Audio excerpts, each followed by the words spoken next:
বান্দার ঘরের মধ্যে আল্লাহর পক্ষ থেকে নিয়ামত নিয়ে রহমতের ফেরেশতারা আসে,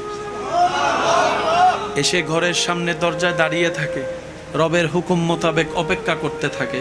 কিন্তু আপনি আমি তো ঘুমের মধ্যে নাক ডেকে ডেকে সময় পার করে দিচ্ছি।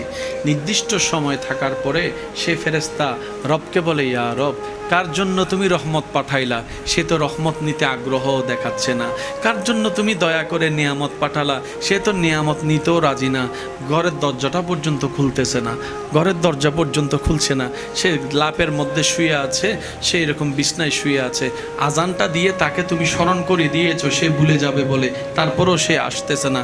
রব বলে যে একটু অপেক্ষা কর, আমার বান্দা হয়তো আসতে পারে, একটু অপেক্ষা কর, আমার বান্দা হয়তো আসতে পারে।